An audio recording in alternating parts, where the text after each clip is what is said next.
हम लोग पिछली क्लास में ब्लड सर्कुलेशन सिस्टम पढ़े थे। क्लियर? ध्यान देंगे, जब आपने ब्लड सर्कुलेशन सिस्टम पढ़ा था तो उसमें आपने देखा था कि आपको कुल मिलाकर के 5 चीजें पढ़नी थी। पहला ये था कि ब्लड जो कंपोजिशन होगा, रक्त का जो संगठन होगा वो कैसा होगा, उसमें क्या क्या चीजें पाई जाएंगी। दूसरा आपने पढ़ना था हृदय, कि हृदय में क्या क्या होता है। तीसरा आपको पढ़ना था शिरा तंत्र, फिर उसके बाद धमनी तंत्र और अंत में लसिका तंत्र आपको पढ़ना था। क्लियर? तो पिछली क्लास में आपने ये पढ़ लिया था कि हृदय के अंदर, मतलब पूरे शरीर में हृदय का काम क्या है और कैसे ये पंपिंग करके जो रक्त है उसको पूरे शरीर में पहुंचाता है। तो आपने जो सर्कुलेशन सिस्टम है, सर्कुलेटरी सिस्टम है, उसको कल पढ़ लिया था।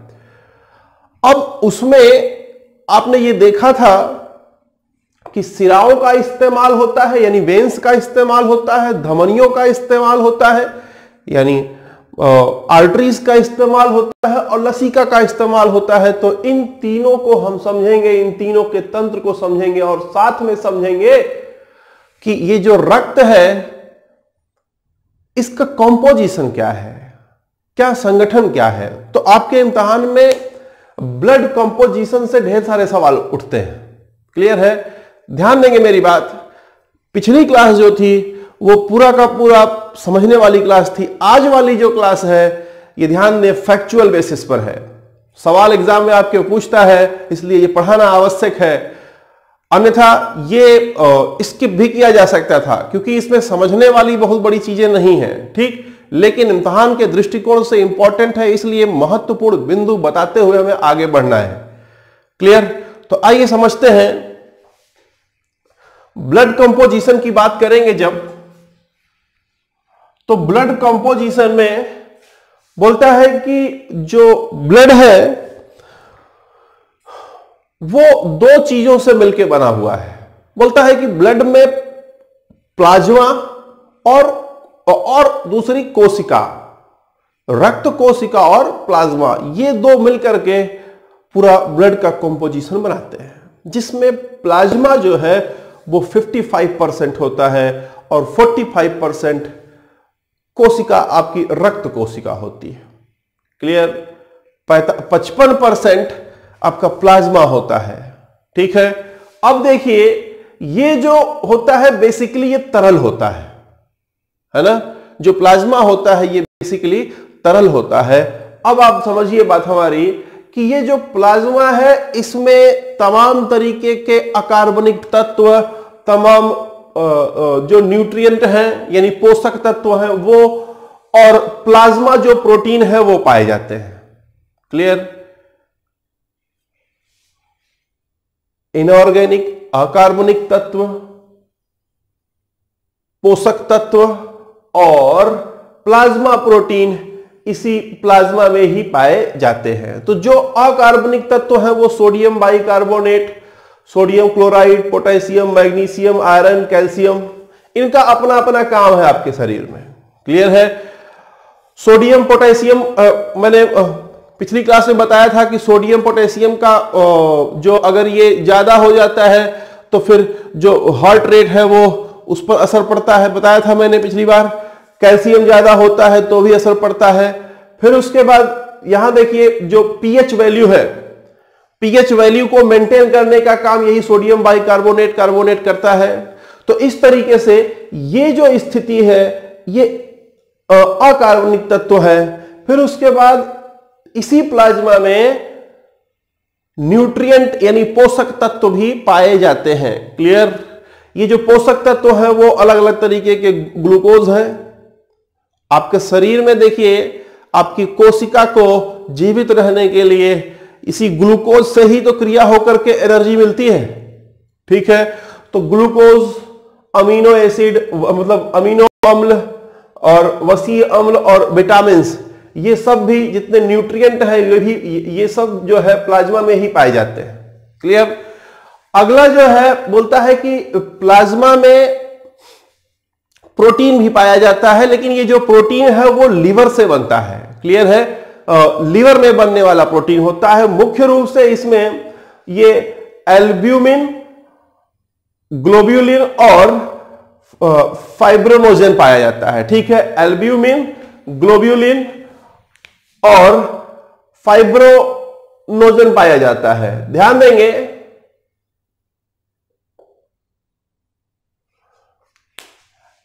एल्ब्यूमिन ये बेसिकली जो है रक्त का जो प्लाज्मा है इसके ऊपर जो परासरण दबाव होता है उसको मेंटेन करता है, उसको कंट्रोल करता है। क्लियर है?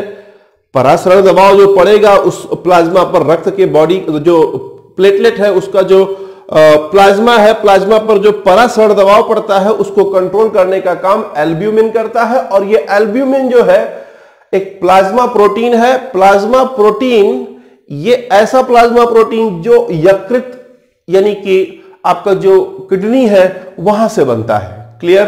अगला बोलता है कि ग्लोब्यूलिन है, ये आपके इम्यून सिस्टम को जो है मजबूत करता है। ठीक, इम्यून सिस्टम, जैसे अगर आपको एलर्जी हो गई तो ये जो ग्लोब्यूलिन की मात्रा है वो बढ़ जाएगी। क्लियर है? और जो भी वायरस है या जो भी मतलब जो है इन्फेक्ट कर रहा है उनको मार देगा ये। क्लियर? आगे यहां पर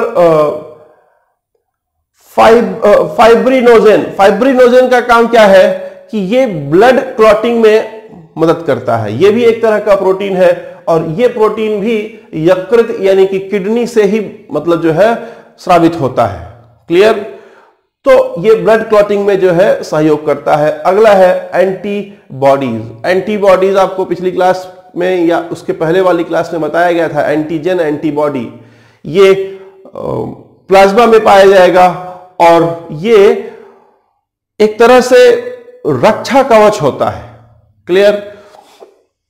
तो ये आपके जो है प्लाज्मा प्रोटीन हुए। तो कुल मिलाकर के अगर आप देखें तो रक्त के दो भाग हैं, एक है प्लाज्मा, दूसरा है कोशिका। प्लाज्मा 55% है, कोशिका 45% है। ठीक है, जो कोशिकाएं हैं उनका काम है लेके जाना।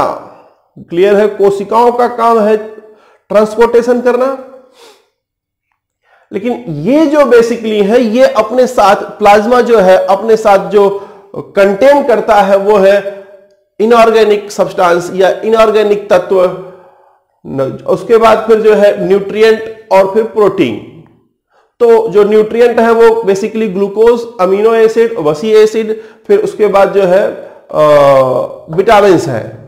ठीक, इनऑर्गेनिक में ये सब है। जो यकृत में बनने वाला प्रोटीन जो कि प्लाज्मा प्रोटीन के नाम से जाना जाता है वो ये है, इनका अलग अलग काम है। एल्ब्यूमिन का काम है, ध्यान देंगे कि रक्त का जो प्लाज्मा है उस पर जो परासरण दबाव होता है उसको कंट्रोल करना। ग्लोब्यूलिन का काम है कि आपके इम्यून सिस्टम को बढ़ाना और फाइब्रोनोजेन ब्लड क्लॉटिंग में सहयोग करता है। ये तो हो गया आपका प्लाज्मा का खेल। अब आगे बढ़ेंगे रक्त कोशिका की। जब बात करेंगे रक्त कोशिका की तो यहीं से सबसे ज्यादा सवाल आपसे पूछता है। ठीक है, जो रक्त कोशिकाएं हैं ये तीन तरह की है, आरबीसी, डब्ल्यूबीसी और प्लेटलेट्स। आरबीसी यानी कि रेड ब्लड कार्प्यूक्लस, डब्ल्यूबीसी यानी कि व्हाइट ब्लड कार्प्यूक्लस और आपका प्लेटलेट्स हो गया। क्लियर है? ये तीन होते हैं। ध्यान देंगे ये तीनों जो बनता है इस बनने की क्रिया को हीमोपोएसिस कहते हैं। ध्यान देंगे इस बात को, इम्तिहान में ये पूछता है इसलिए मैं ये नाम बता रहा हूं आपको। डब्ल्यूबीसी, आरबीसी और प्लेटलेट बनने की क्रिया को हम लोग हीमोपोएसिस कहते हैं। क्लियर है? और ये बनता कहां पर है? क्लियर? ये बनता कहां है? तो ये बनता कहां है ये जानने के लिए हमको ये समझना पड़ेगा कि जब भ्रूण होता है, जब देखिए जब ऐसी स्थिति होती है कि माता के शरीर से अंडाणु और पिता से जो है शुक्राणु मिलकर के निषेचन करना शुरू करते हैं, भ्रूण बनते हैं, तो उसी समय से ये बनना शुरू होता है। क्लियर? तो जब ये भ्रूण रहता है, क्लियर है? ध्यान देंगे जब ये भ्रूण की स्थिति होती है तो वो लिवर में जो है, ध्यान दें, जब वो भ्रूण की स्थिति होती है, भ्रूण की स्थिति में जब ये आरबीसी, डब्ल्यूबीसी और प्लेटलेट बनता है तो उसे योक सैक कहते हैं, योक सैक कहते हैं। क्लियर है? ये जब 3 से 7 महीने के बीच का संतान हो जाता है तो बोलता है कि उस दौरान ये प्लीहा यानी कि स्प्लीन में बनता है।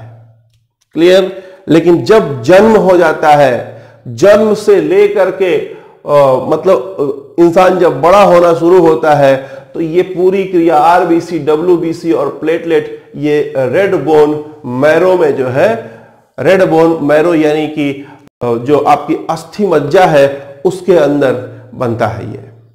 क्लियर? अस्थि मज्जा यानी कि अस्थियों के अंदर एक रेड बोन मैरो होता है ना, बोन के अंदर जो हड्डियों के अंदर लाल लाल होता है उसी को ही जो है हम लोग अस्थि मज्जा कहते हैं। ध्यान देंगे, फिर से समझिए इस बात को कि रक्त कोशिका 45% है। ये जो 45% है इसमें कोशिकाएं होती हैं आरबीसी, डब्ल्यूबीसी और प्लेटलेट्स। ठीक है? तीनों का अपना अलग अलग काम है। आरबीसी का अलग काम है, डब्ल्यूबीसी का अलग काम है, प्लेटलेट का अलग काम है। आरबीसी का काम है खास करके ट्रांसपोर्टेशन का, डब्ल्यूबीसी का काम है कि इम्यून सिस्टम आपका मजबूत करे, और प्लेटलेट का काम क्या है कि ब्लड क्लॉटिंग का काम करता है। ठीक है? ये 3 प्रमुख काम है इनके। समझेंगे बात को यहां पर कि ये जो आरबीसी, डब्ल्यूबीसी और प्लेटलेट बनता है इसे हीमोपोएसिस की क्रिया कहते हैं। हीमोपोएसिस, ध्यान रखिएगा। लेकिन जब भ्रूण होता है तो भ्रूण में जब ये बनता है तो इसे योक सैक कहते हैं, योक सैक कहते हैं। क्लियर है? ध्यान देंगे, आगे बढ़ेंगे। जब संतान गर्भ में मां के होता है, 3 से 7 महीने तक का होता है, तो उस समय ये जो बनने की क्रिया है वो स्प्लीन यानी कि प्लीहा में होती है, और जब संतान पैदा हो जाता है तो यही बनने की क्रिया रेड बोन मैरो यानी कि अस्थि मज्जा, जो लाल अस्थि मज्जा है वहां पर जो है ये बनने का काम होता है। क्लियर है? कहां बनता है ये समझ में आ गया, और बनने की क्रिया को क्या कहते हैं समझ आ गया। इम्तिहान में पूछता है, क्वेश्चन पूछता है। आगे बढ़ते हैं, ध्यान देंगे। इसमें आरबीसी को हम लोग एरिथ्रोसाइट, डब्ल्यूबीसी को ल्यूकोसाइट और प्लेटलेट को थ्रोम्बोसाइट कहते हैं। क्लियर है? एरिथ्रोसाइट, ल्यूकोसाइट और थ्रोम्बोसाइट। आरबीसी में केंद्रक नहीं होता है। आरबीसी जो होता है उसमें जो न्यूक्लियाइड होता है, केंद्रक होता है, वो न्यूक्लियस जिसे आप कहते हो वो नहीं होता है। जब केंद्रक नहीं होता है तो उसमें जगह ज्यादा हो जाती है, और ये बाइकॉन्केव होता है ना। इसका जो स्थिति है बाइकॉन्केव इस तरह कुछ होगा, और केंद्रक नहीं पाया जाएगा। तो अब देखिए ये जो इस तरह हो जा रहा है, तो इसी में चाहे कार्बन डाइऑक्साइड हो, चाहे ऑक्सीजन हो, जो भी चीजें हैं इसी में आ जाएगा और ये लेकर के उसको जान जाएगा। समझ पा रहे हैं बात हमारी? तो इसका जो स्ट्रक्चर है आरबीसी का वो बाइकॉन्केव है, यानी कि इस तरह है। ठीक? अब देखिए ये जो आरबीसी है, ये आरबीसी लगभग 120 दिनों तक ये जीवित रहता है। इसका जो लाइफ स्पैन है वो लगभग 120 दिनों का होता है, और ध्यान देंगे 5 मिलियन पुरुषों में और महिलाओं में 4.5 मिलियन, 1 मिलियन में 10 लाख होता है। ठीक है? तो 50 लाख मतलब कि घन मिलीमीटर, मतलब 1 घन मिलीमीटर में 50 लाख पुरुषों में और महिलाओं में 4.5 लाख पाया जाता है। मतलब 4.5 मीन्स 45 लाख। क्लियर है? घन मीटर पाया जाता है। ठीक है? मतलब कहने का है कि अगर मतलब कि 1 ml अगर है तो उसमें 5 मिलियन और दूसरे वाले में 4.5 मिलियन ये एरिथ्रोसाइट्स यानी कि आरबीसी पाए जाने चाहिए। क्लियर है। अब इसके अंदर हीमोग्लोबिन होता है। बेसिकली यही हीमोग्लोबिन ही ट्रांसपोर्टेशन का काम करता है। ठीक है। और जो हीमोग्लोबिन है वो 15 ग्राम पर 100 mm³ होता है। ठीक है। 100 ग्राम और 15 ग्राम होता है हर 100 ग्राम में, मतलब हर 100 mm में 15 ग्राम होता है। और ध्यान दें, अगर ये बहुत कम हो जाता है, बात हमारी समझिएगा, कि अगर किसी इंसान के शरीर में ये जो हीमोग्लोबिन की मात्रा है ये कम हो गई, तो फिर क्या होता है कि जो ट्रांसपोर्टेशन का काम है वह ट्रांसपोर्टेशन स्लो हो जाता है, ऑक्सीजन का और कार्बन डाइऑक्साइड का। मतलब आपके शरीर में कार्बन डाइऑक्साइड की मात्रा ज्यादा हो जाएगी और ऑक्सीजन की आपके शरीर में कमी होने लगेगी। क्यों? क्योंकि ये जो हीमोग्लोबिन है जो लेकर के जा रहा है ऑक्सीजन को, ये कम हो गया है। क्लियर है। तो ध्यान दें, ये बड़ा ही इंपॉर्टेंट चीज होता है। यही आपके ऑक्सीजन को जो है ले आता है। आपके शरीर में रक्त की मात्रा पूरा है, लेकिन अगर हीमोग्लोबिन नहीं है तो कहा जाता है कि आपके शरीर में खून कम है। बेसिकली यही बोला जाता है, हीमोग्लोबिन कम है तो कहते हैं कि खून कम है। ठीक। लेकिन वास्तव में ये हीमोग्लोबिन कम होता है, जिसके कारण क्या होता है कि आपके शरीर के अंदर ऑक्सीजन की कमी होने लगती है। फिर आपको तमाम तरीके की समस्याएं होती हैं। ऑक्सीजन की कमी होगी, हमेशा आप जो है मतलब सोते सोते से रहेंगे, हमेशा परेशान रहेंगे, आलस हमेशा रहेगा। ध्यान देंगे, ये जो आरबीसी है ये 120 दिनों तक इसका साइकिल होता है, और 120 दिनों बाद ध्यान देंगे ये स्प्लीन में, अस्थि मज्जा में और यकृत में, इन जगहों पर जाकर के ये नष्ट हो जाता है। क्लियर है। ध्यान देंगे, इन जगहों पर नष्ट होता है, लेकिन इसका विखंडन, ये जो आपका आरबीसी है, इसका जब जो मर चुका है, जो आरबीसी जो मर चुका है, मृत आरबीसी जो है, इसका विखंडन प्लीहा में होता है, स्प्लीन में होता है। इसलिए ध्यान देंगे, स्प्लीन को ही कब्रगाह कहा जाता है आरबीसी का। क्लियर है। बात समझ में आ रही है? तो एक बार ध्यान देंगे, यहां पर एक बात और समझिए फिर से, कि जो रक्त कोशिका है, रक्त कोशिका 3 है, एक आरबीसी, एक डब्ल्यूबीसी, एक प्लेटलेट। आरबीसी जिसे एरिथ्रोसाइट कहते हैं, इसका लाइफ स्पैन लगभग 120 दिनों का होता है। इसका प्रमुख काम होता है ट्रांसपोर्टेशन का, खास करके ऑक्सीजन, कार्बन डाइऑक्साइड ऑक्सीजन ले जाना, पहुंचाना, और वहां से कार्बन डाइऑक्साइड लेकर के वापस आना। क्लियर है। इसलिए इसका जो स्ट्रक्चर है वो बाइकॉन्केव है, इस तरह है। इसी में ऑक्सीजन भर जाएगा और फिर वहां ऑक्सीजन निकल जाएगा और कार्बन डाइऑक्साइड इसमें आ जाएगा, फिर कार्बन डाइऑक्साइड बाहर आएगा। क्लियर। ये जो स्थिति है इसकी, ये करने के लिए इसको सहायता देता है हीमोग्लोबिन, यानी हीमोग्लोबिन ही जो है, पिगमेंट जो है, वही ये कार्य करता है। क्लियर। हर 100 mm मतलब हर 100 mm³ में ये 15 ग्राम पाया जाता है। अगर ये मात्रा कम हुई तो इंसान के शरीर में ऑक्सीजन की मात्रा कम होने लगती है। ऐसी स्थिति में ध्यान देंगे, ये जो लीवर है आपका, वो लीवर एक एरिथ्रोपोएसिस हार्मोन साबित करता है।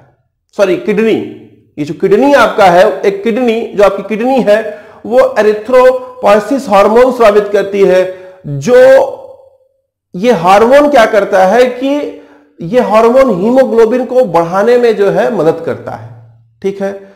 तो बेसिकली जब किसी के शरीर में जो है हीमोग्लोबिन की कमी होती है, तो ये एरिथ्रोपोएसिस हार्मोन्स ही जो है हमें उसके शरीर में बढ़ाना होता है। तो यही किडनी को ट्रिगर करना होता है, फिर ये हार्मोन रिलीज होता है, और ये हार्मोन रिलीज होता है तो धीरे धीरे इंसान के शरीर में हीमोग्लोबिन की मात्रा बढ़ने लगती है। क्लियर हो गया।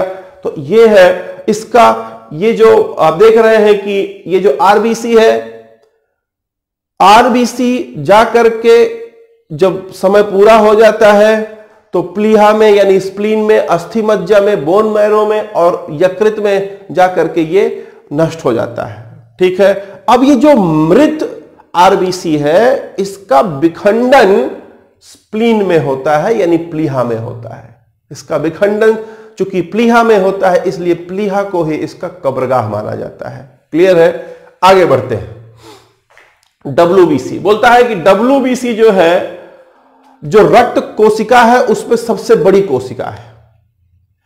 ये जो कोशिका है रक्त कोशिका, इसकी सबसे बड़ी कोशिका डब्ल्यूबीसी है जिसे ल्यूकोसाइट कहा जाता है और इसका लाइफ टाइम जो है, इसका लाइफ स्पैन 10 से 13 दिन होता है और ये लगभग 5000 पर mm³ इसकी संख्या होती है। ध्यान देंगे ये दो तरह के होते हैं, इसमें कुछ ग्रेनुलाइट्स होते हैं, कुछ अग्रेनुलाइट्स होते हैं। मतलब कि कुछ कणिका युक्त होते हैं और कुछ कणिका विहीन होते हैं, जिसमें कणिकाएं नहीं पाई जाती हैं। ठीक है, जिसमें कणिकाएं पाई जाती हैं बेसिकली वो बेसोफिल, इओसिनोफिल और न्यूट्रोफिल होता है। ये क्या काम करता है, ध्यान देंगे, इनका बेसिक जो काम है वो आपके इम्यून सिस्टम को बरकरार रखना है। क्लियर है, डब्ल्यूबीसी प्रमुख काम है ना, आपको प्रतिरोधक क्षमता, आपकी प्रतिरोधक क्षमता मजबूत करने का काम है। तो देखिए जब एलर्जी होती है तो बेसोफिल की मात्रा आपके शरीर में बढ़ेगी और जो एलर्जी करने के जो कारक हैं उनको मार देगा। आगे बोलता है कि यहां पर आप देखें इओसिनोफिल्स जो है, इओसिनोफिल्स जब आपके शरीर पर किसी तरह का परजीवी आक्रमण करता है तो उसको मारने का काम करता है। फिर न्यूट्रोफिल्स जो है जीवाणु भक्षण का काम करता है और साथ में पस निर्माण, आपने पस देखा होगा, कहीं चोट लगता है तो उसको कवर करने के लिए उसके ऊपर पस बन जाता है। ठीक है, तो पस का निर्माण भी जो है ये न्यूट्रोफिल्स करता है। याद रखना है, न्यूट्रोफिल्स का काम है पस निर्माण करना, जीवाणु भक्षण का काम करना, इओसिनोफिल्स का काम है परजीवियों का भक्षण करना और बेसोफिल्स जो है वो एलर्जी अगर आपको होती है तो उसको काटता है। ठीक, उसके बाद बात करेंगे कणिका विहीन। कणिका विहीन में देखिए मोनोसाइट लिम्फोसाइट होता है। ठीक है, यहां पर बेसिकली आपके एग्जाम में लिम्फोसाइट से एक सवाल पूछता है, तो ये जो लिम्फोसाइट है ये सबसे छोटी डब्ल्यूबीसी है जो जीवाणुओं का भक्षण नहीं करती। क्लियर है, और ध्यान देंगे ये इम्यून सिस्टम को बढ़ाती है। एक चीज यहां पर आप जानिए कि जो एड्स बीमारी है, एड्स, जब किसी को एड्स होता है तो यही जो लिम्फोसाइट है यही जो है कम हो जाता है। ठीक है, तो इम्यूनिटी कम हो जाती है। इस प्रकार जो इंसान है उसको प्रतिरोधक क्षमता उसके अंदर लड़ने की कम हो जाती है और उसकी मृत्यु हो जाती है बाद में। क्लियर, तो ये रहा इसका जो है लिम्फोसाइट का काम। आगे देखिए, अब बच जाता है आपका प्लेटलेट। प्लेटलेट जो है जिसे थ्रोम्बोसाइट कहते हैं, बोलता है कि ये बोन मैरो की कोशिका का विखंडन होता है।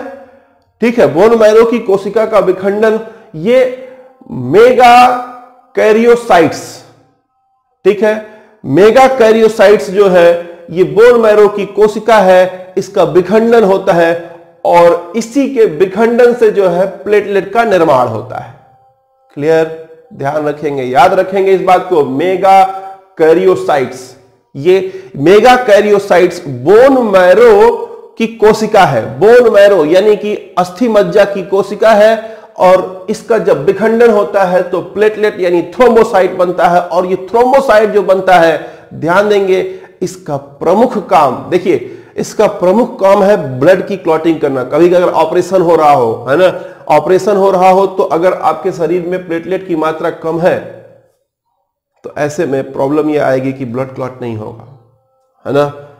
तो देखिए ये प्लेटलेट्स है 3 लाख, 1.5 लाख से 4.5 लाख, 1.5 लाख से 4.5 लाख इसका रेंज होता है और 3 लाख पर mm³ इसका जो स्टैंडर्ड वो है वो 3 लाख पर mm³ ये होता है। ठीक है, तो अगर इतना है तो माना जाता है कि एकदम आइडियल कंडीशन है।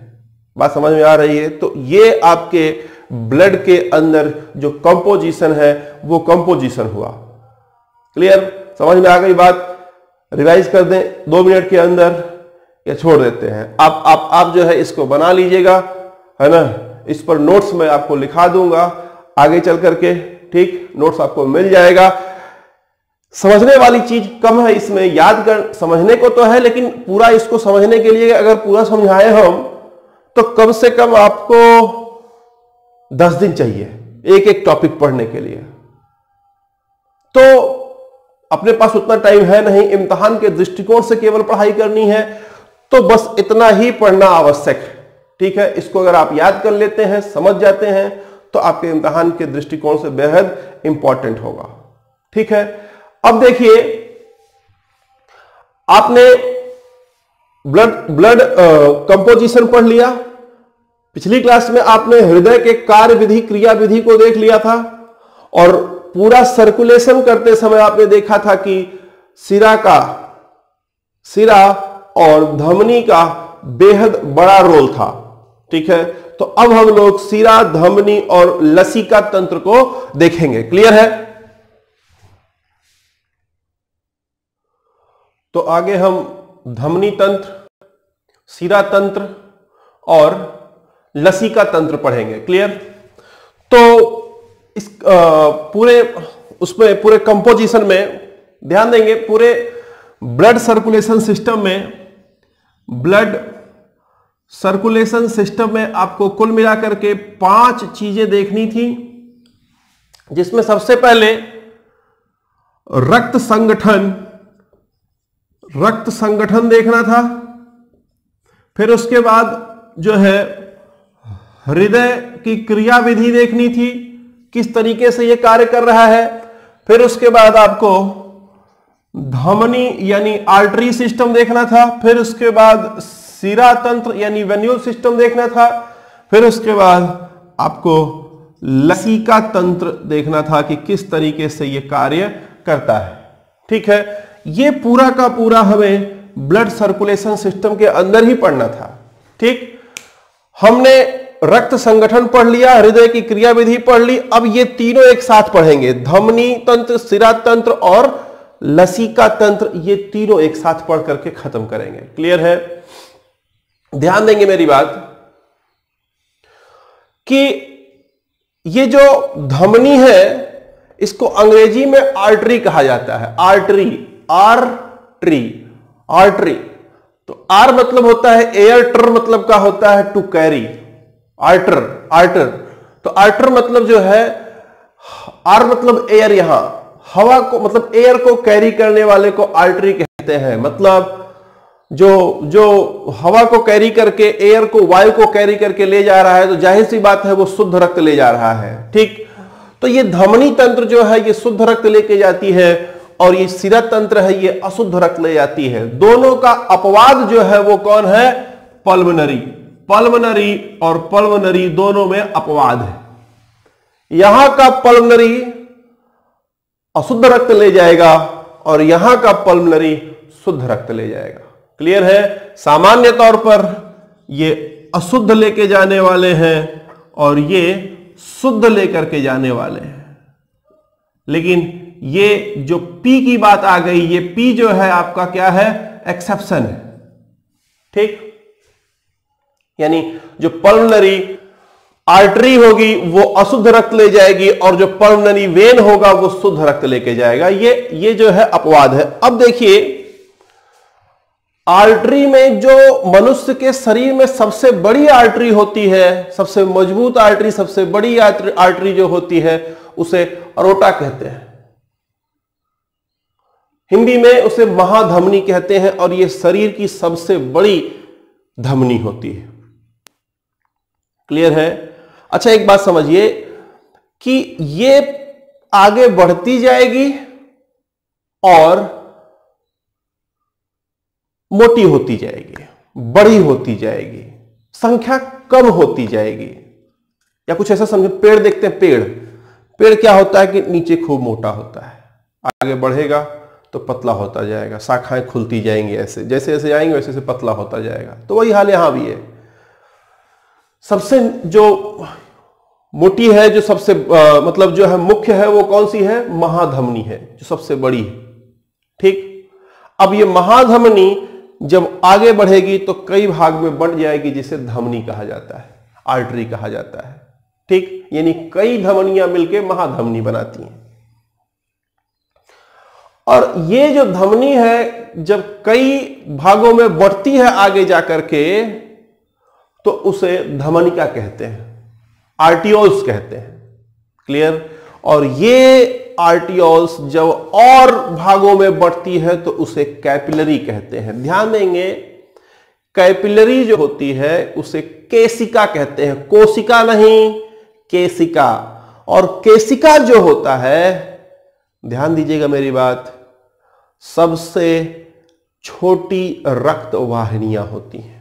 सबसे बड़ी रक्त वाहिनी जो है महाधमनी, और सबसे छोटी कौन सी है? कैपिलरी।